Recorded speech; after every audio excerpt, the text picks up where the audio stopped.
Hello, everyone. Here's the next chapter of our not two for Tuesdays, but two coaches for the price of one. And today I'm chatting with my friend Lucy Palmer, who's also a clarity coach, but she's so much more than that. And I will let her introduce herself. We were laughing before and saying this is the bit that I find most difficult to what label to put on the box. But my background has been working with corporate businesses, helping them implement big changes to their processes and their systems. But what I love doing more than anything is listening to what is really going on as opposed to what is being said. And so when I'm working with an organization, I'm very good at getting people to tell me what they're really think and are feeling as opposed to the bit that they're prepared to share. And I think the same happens with coaching. And I love that people have more within them than they know they have. And part of my role is to help them see that, whether that's business or people. Excellent. And she's very good too. And right now you're in the UK in lockdown. I'm in Canada also on lockdown. And I would like to know how this understanding, this clarity 3P understanding, how does that help you with this funny time that we're living through right now? Well, I think one of the things that I find most useful is understanding that there's always more than one perspective on what's going on. So whereas from where I'm sitting in a nice home with easy places to walk to and lots of things to do, and my business is often across Zoom and things, so I'm used to talking over the computer. In a lot of ways, my life actually isn't any different. But I absolutely know that it is different for other people. And when I'm listening to others, that's what I'm listening for, is not to talk about what I think they're going through, but to listen to what they think they're going through. And the same happens for me when I'm running stuff around in my head and getting agitated, as I do when I go to the supermarket and somebody puts their hand like there and it's supposed to be 2 meters.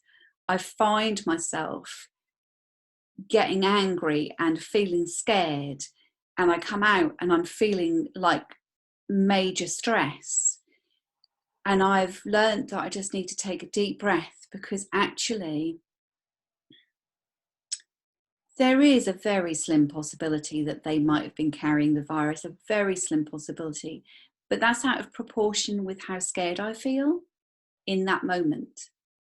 And because of this understanding, I know that. So it doesn't always mean that I can go, oh, well, that's all right, it's all fine, because in the moment it really isn't fine and I'm really quite upset by it. But because I know that that feeling is coming from how I'm thinking about it, then I also know that that is going to shift. And generally, it's as simple as I get in the car and I take a breath because I now need to concentrate on driving. And in the concentrating on driving, the fear is gone because there's nothing happening to me in my car. So I think what I've gained most from is like, when it is disturbing, I know where that's coming from. And I also know that there's a difference between what I imagine is happening and what is actually happening. And it's really important to pause. And I try and do it as much as I can, not all the time, not superhuman, but to pause and go, hang on a minute, is this real?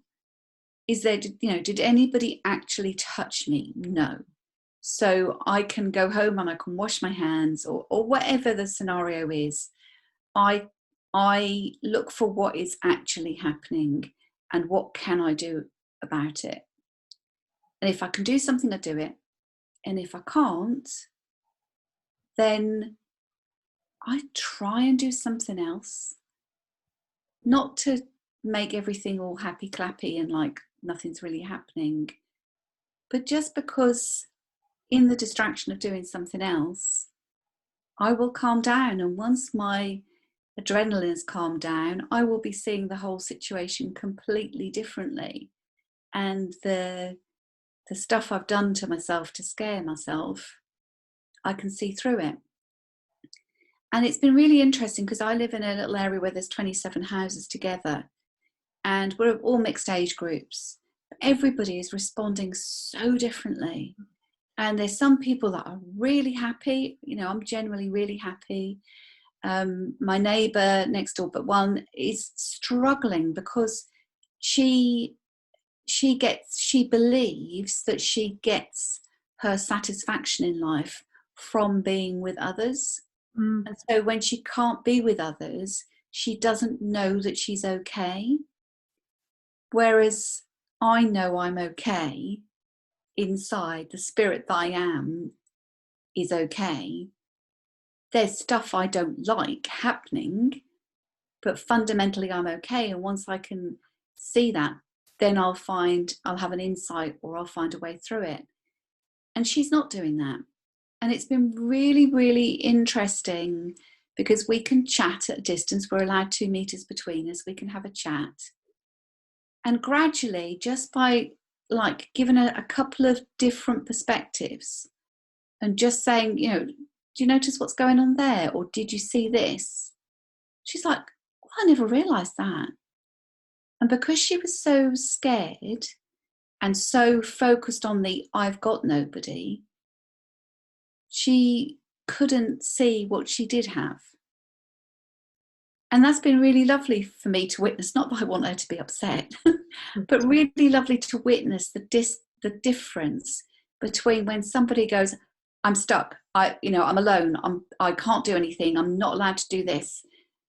And when they take a breath and they go, oh, but actually I could do this, and I could speak to this person, or it just means they have a freedom that they didn't have before when they were trapped by their thoughts.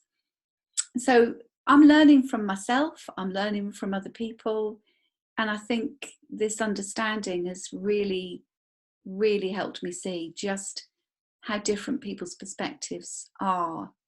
And the thing I think that's most amazing is that in a way we're all going through the same thing. We all have the same virus potential threat hanging over us.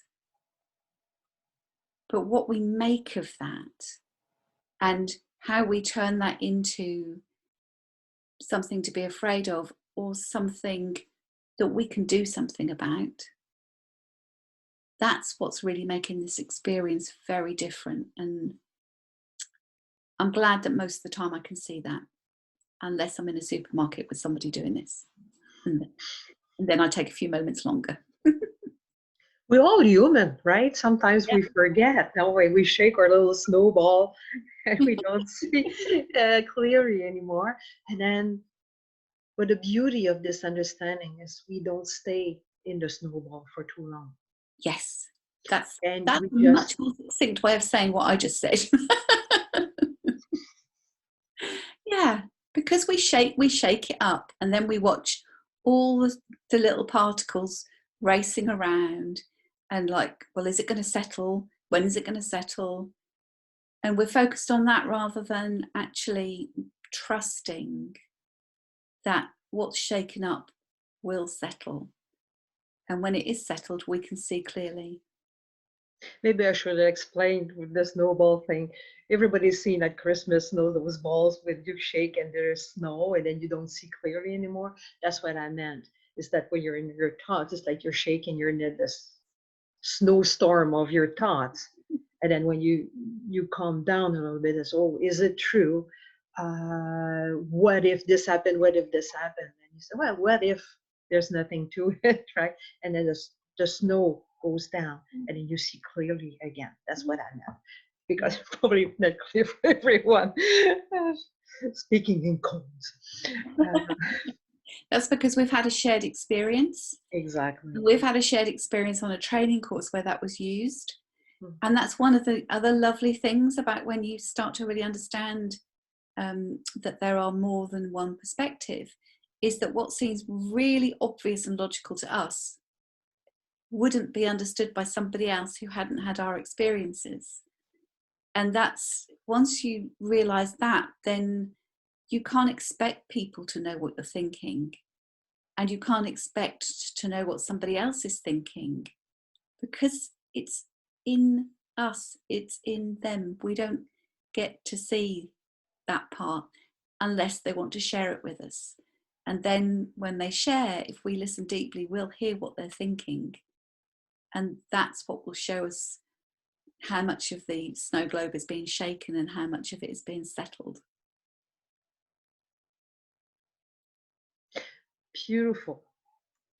Where they can find you, Lucy, if somebody wants to have a chat with you, because you're a coach as well. So where can they find you?